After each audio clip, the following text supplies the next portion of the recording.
Hey guys, it's me, Duval George Culpepper, your host of Ouch, My 30s.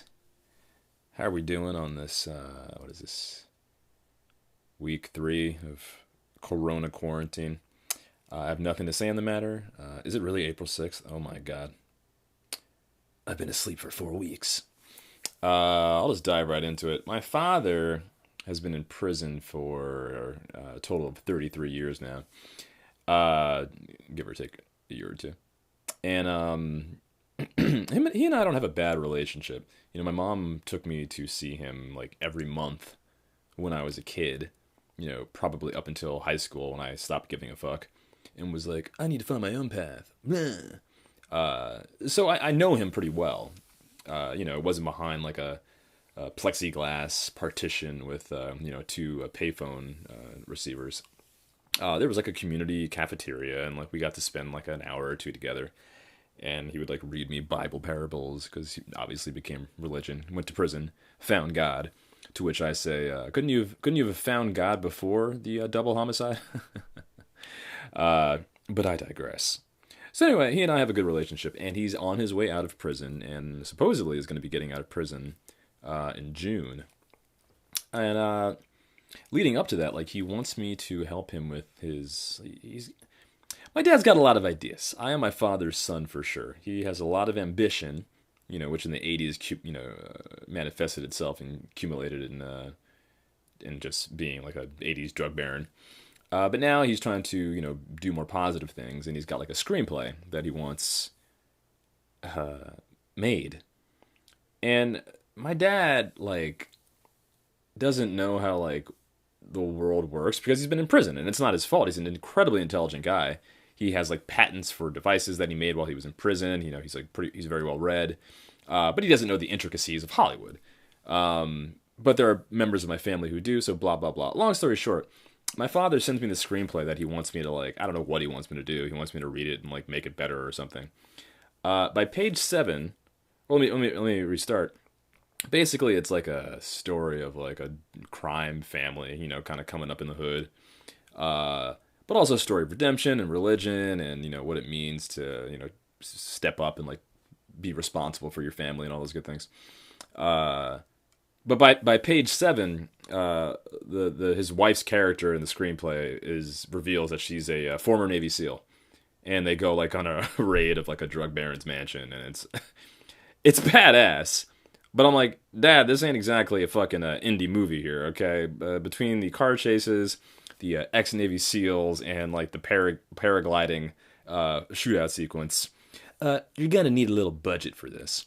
So he sends it to me, and like after 3 days, he's like, "So okay, can you can you get this get going on this?" I was like, Get what going on this? There's I what do you think I who do you think I am?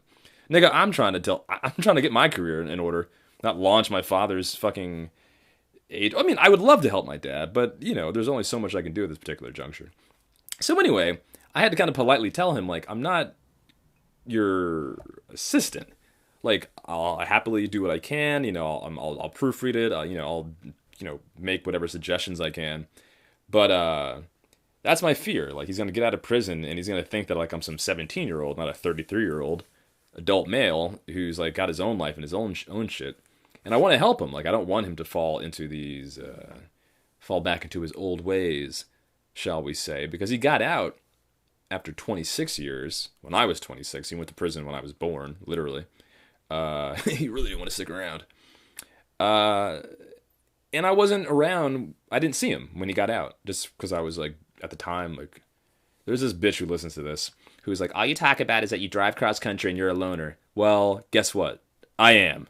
And they were the coolest times. What were you doing when you were 26, girl? Anyway, I was living my best life when I was 26, driving across country in a BMW, having sex with tall, strong white women in the Midwest, not establishing a relationship with my father post prison.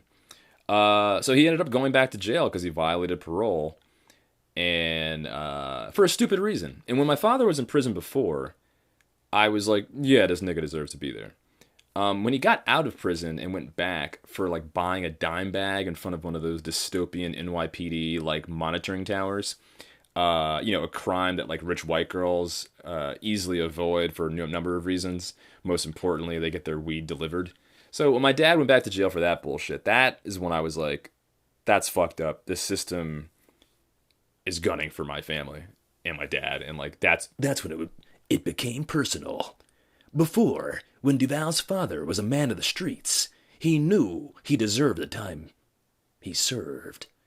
But when the system pushed one last time, Duval decided the tables had turned.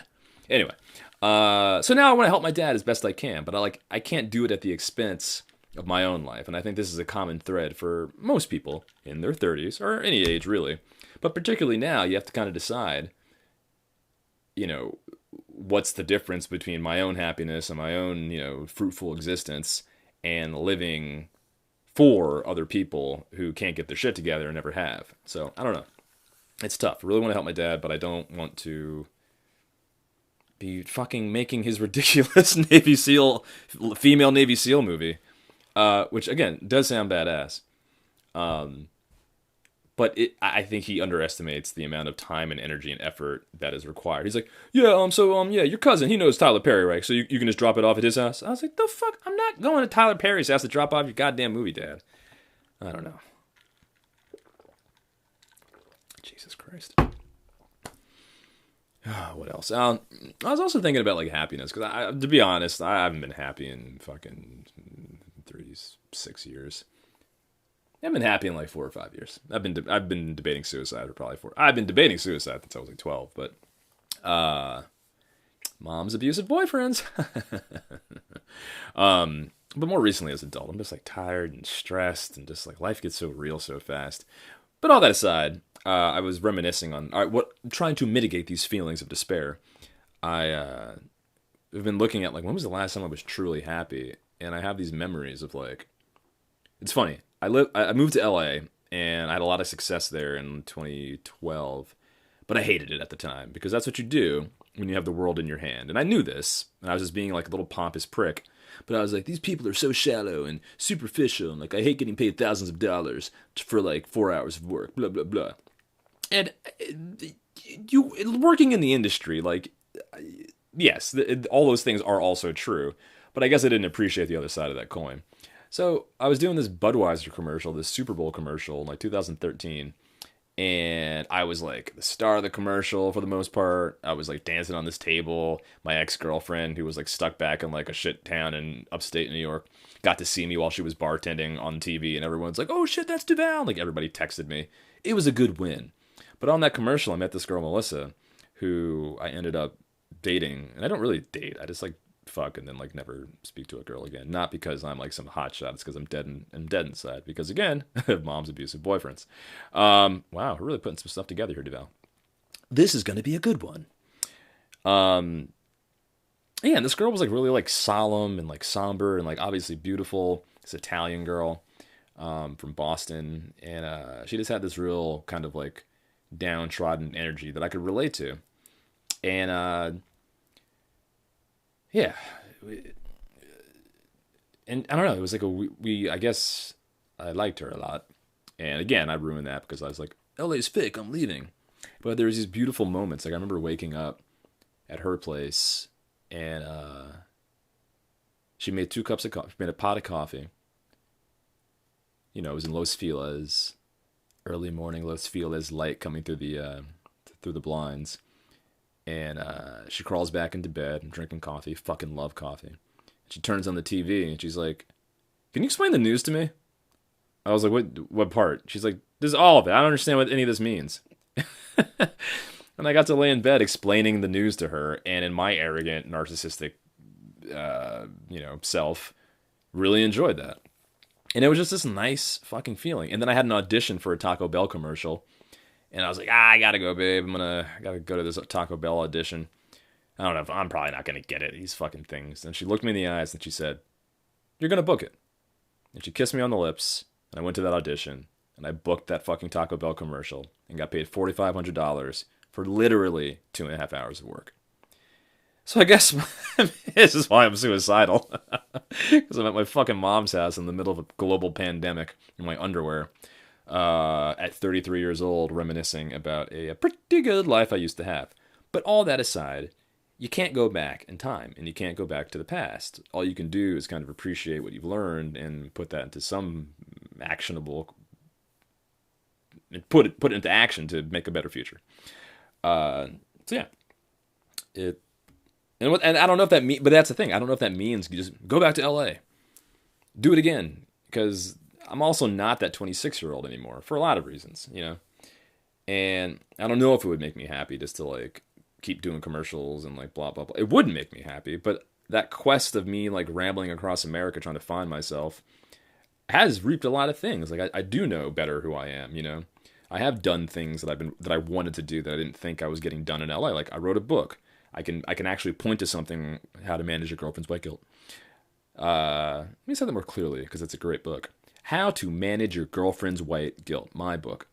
And I feel more settled in who I am because when I was in LA, I felt like I was like fighting to get people to see who I was, and that came out as anger and not being appreciative of things. But again, that's old age and pain, and that's what life is. And maybe that's where my dad is. My dad is seeing his mistakes and is trying to go, wow, God, like father, like the sins of the father. Isn't life? There's just a blue, like we all, I got to see a therapist. Because all these things are just like A equals A squared plus B squared equals C squared. Like there's a formula in a pathology that we're all living out and we're all subscribing to. And it's just a question of whether or not you have enough perspective to see yourself committing these pathologies over and over again. And a lot of people don't because it's hard to get perspective on yourself because we're ourselves. We are us. So it's hard to get outside of you and see what the fuck you're doing. And unless you have really good friends or people who really care about you, and it's even then, it's tough to tell people like, hey man, you know you're fucking up right now. That's the catch. And I think as we get older, it's harder. It's not even harder. It's just you're no one else's responsibility anymore. You know, I'm not getting choked up. In your 20s, like, you know, maybe you have more emotional friends and like more emotional situations where people are just like, you're gonna ruin everything. You gotta like fulfill your dreams. Ah. In your 30s, motherfuckers have bills, kids, wives, dying parents. You're no one else's problem anymore. So that's the thing where you're like, oh, I need to be my own problem because I've been outsourcing this shit for. God, I should be a therapist. Is this all it takes? Man, shit. So I don't know. When all this shit settles down, this global pandemic gets resolved, or it doesn't, or this is literally the prelude to the dystopian cyberpunk future that we're all going to be living that is increasingly depersonalized, and you know the only currency is how sterile and isolated of an environment that you can live in. You know, no more exchange of ideas, just curated digital platforms that major corporations control and make us easier to throttle into their own wills and wants. Oh boy, the 21st century is looking more and more like a fucking Keanu Reeves movie circa 1990. Specifically Johnny Mnemonic. So I don't know. I do know. I want to live again. I want to have a girl kiss me on the lips and encourage me to go do what I have to do that morning. And maybe it is LA again, just with a better perspective, assuming LA exists after this pandemic. Or it's Wisconsin. I'm going to Milwaukee, a place that I weirdly like. And has a lot of comedy clubs and is close to Chicago, a great comedy scene. And it's something new and different, but perhaps scary. And as a 33-year-old, I'm perhaps less inclined to start over, you know. Can you start over at 33? Of course you can. Of course you can. It's just harder, and that's the catch. Can we all start over? Can my dad start over? Of course he can. Of course I can. I don't want to make his fucking movie. At some point, I'd like to make it in a year. I just don't want him to like go back into his hood ways when he gets out of prison. He needs a project. We all need projects. All right. I'm going to take his script, turn it into a treatment, give it a nice 6 pages. Here's act one, two, and three. Here are the major characters. Here's the log line. Dad, you're on your own. Do whatever you want with this. I'll do that. I'm not writing his whole fucking script. That's absurd. Turn my family's property into a permaculture sustainable farm. So the next pandemic, we can just live off the land and have armed patrols protecting the area. Okay. All right. Duval's to-do list. All right, one last thing that makes me happy, because wasn't that nice, though? Like, Melissa kissing me in the morning, encouraging me to go, because she was an actress, too. She was a model and an actress, too. And we had an audition. We didn't have an audition together. We just happened to go, I guess we did. Oh, here's what happened. So I got an audition, and I'm at her place. I think we're laying in bed. I'm like, oh, yeah, so tomorrow I'm got this audition, and they're looking for people who, the casting call said they were looking for real couples. But I didn't know how to say that, because I'm emotionally dead inside, and I was like, yeah, Melissa, they're looking for people who they kiss a lot together and do scheduled things together at mutually agreed upon times and are fond of one. And she's like, you mean who are dating? I was like, oh, yeah, that. Because I never verbally. I'm a mess. So we went to this audition the next day. And, the casting director's, okay, you guys say hello to each other, and, you have a deep embrace, and then you walk off camera. That's all the audition was. So me and Melissa, make out for this audition, and it was just, such a fucking kiss. Because when I'm with a girl, I don't, brag or whatever.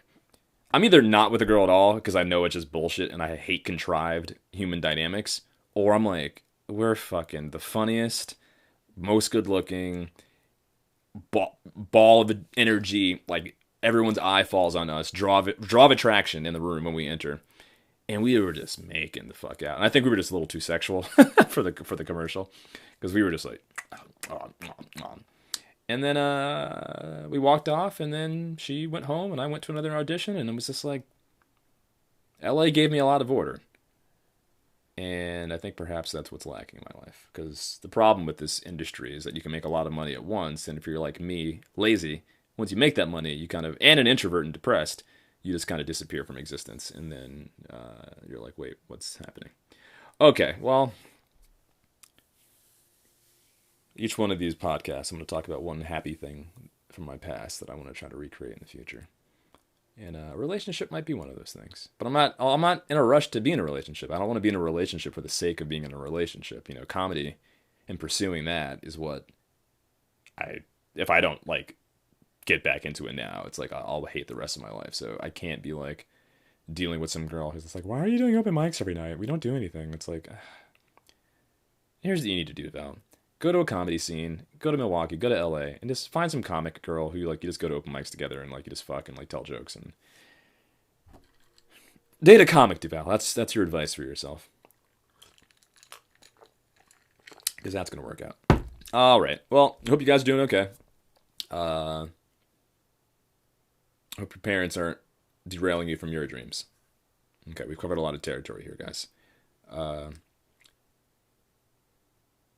Take care of yourself. Until next time, take care of yourself and each other.